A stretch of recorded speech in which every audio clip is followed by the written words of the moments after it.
sebuah kisah akhir dari kehidupan seorang gadis belia, di mana dia terperangkap dalam kisah cintanya sendiri hingga berakhir di tangan eksekutor yang merupakan kekasihnya sendiri.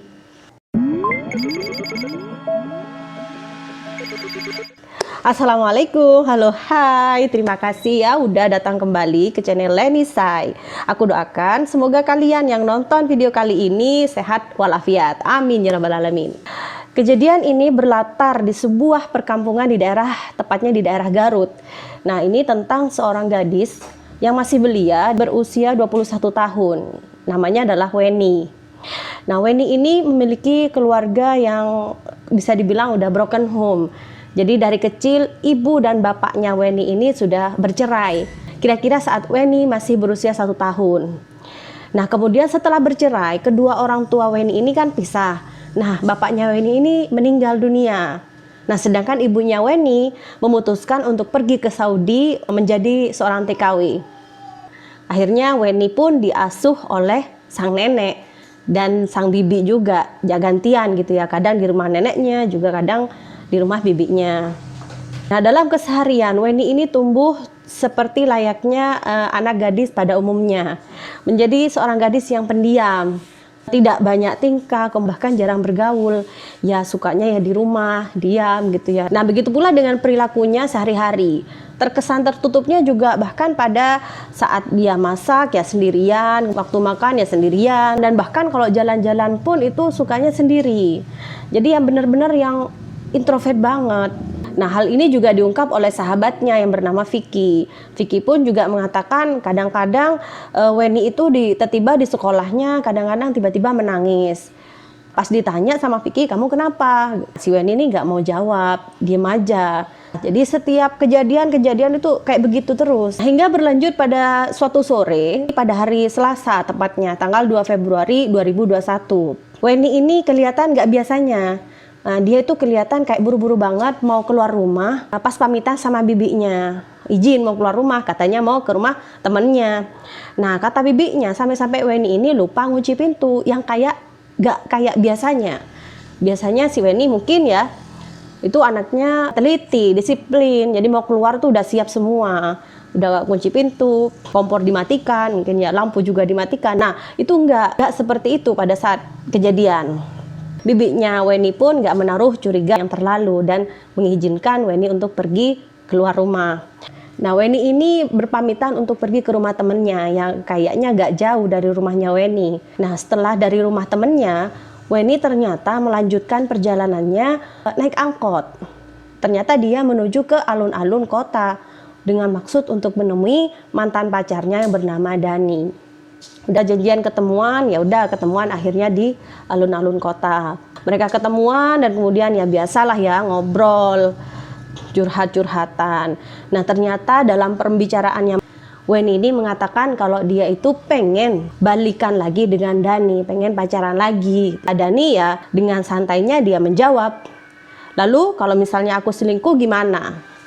Nah, kemudian Weni juga menjawab, ya itu terserah kamu gitu ya. Jadi ya udah pasrah Weni, gak apa-apa diselingkuhi, yang penting hubungan mereka kembali lagi terjalin. Situasi mulai mencair dan si Dani tiba-tiba punya ide untuk memindahkan lokasi pertemuan di tempat yang lain, tempat yang berbeda.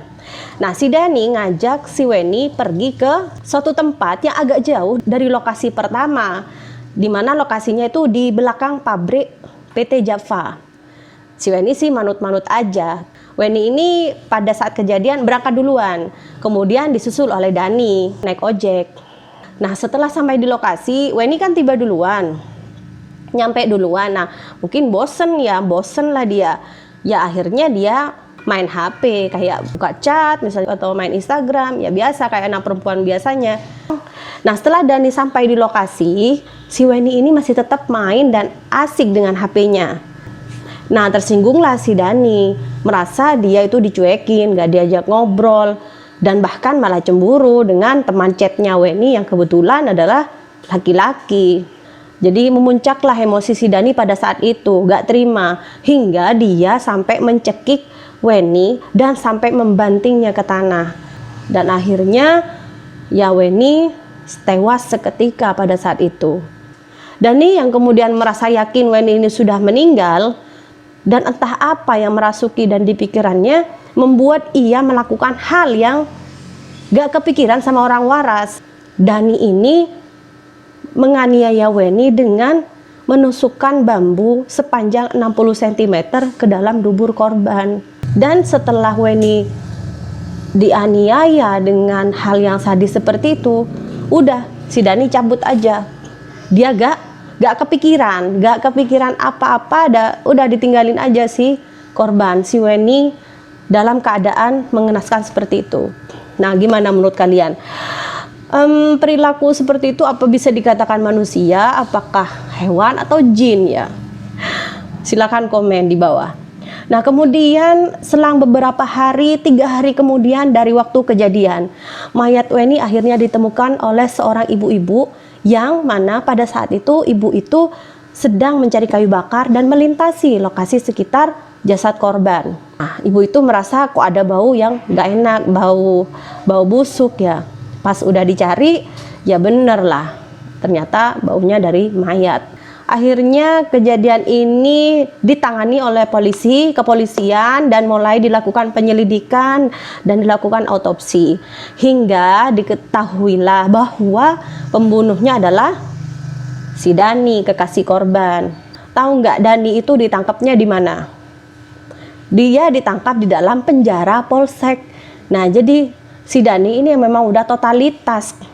Kalau jadi orang nggak bener, jadi udah totalitas kayaknya. Jadi kejadiannya setelah membunuh Weni pada hari Selasa, besoknya pada hari Rabu, si Dani ini sudah melakukan kriminal lagi. Dia mencuri uang celengan. Nah, akhirnya pada hari Rabu itu juga dia diringkus oleh polisi. Nah, sehingga gak jauh-jauh polisi kemudian langsung meringkus lagi Dani di kantor polisi dengan kasus yang berbeda. Si Dani ini benar-benar totalitas kalau menjadi seorang yang kriminal kayaknya ya. Aduh, gemes banget sama orang ini ya. Jasad Weni dimakamkan pada hari Sabtu. Yang miris dalam kondisi itu adalah, kondisi duka itu adalah ibunya Weni yang masih posisinya adalah di Saudi. Dia masih bekerja menjadi TKW. Ibunya yang mendengar berita itu ya jelas ya langsung histeris, tapi nggak bisa berbuat apa-apa dan bahkan nggak bisa pulang untuk merawat jenazah anaknya. Hancur lebur ya perasaan seorang ibu, dimana pastinya sedikit banyak ibu ini pergi ke luar negeri yang tentunya orang tua atau ibu mencari uang nafkah ya pastinya juga untuk anaknya. Tetapi gimana perasaannya saat mendengar anaknya ternyata sudah meninggal dengan cara yang tragis. Jadi dari kisah kali ini kita belajar bagaimana cara mencari pasangan atau teman yang benar-benar dah dilihat atau ditengok lagi, ditelusuri lagi karakternya, kemudian bagaimana perilakunya, jangan asal-asalan dah ya. Ya lebih baik kita cari amannya untuk kehidupan kita dan keluarga kita ya. Oke kawan, itu kisah dari video kita kali ini. Jangan lupa subscribe, like-nya, dan sampai jumpa di next video. Assalamualaikum.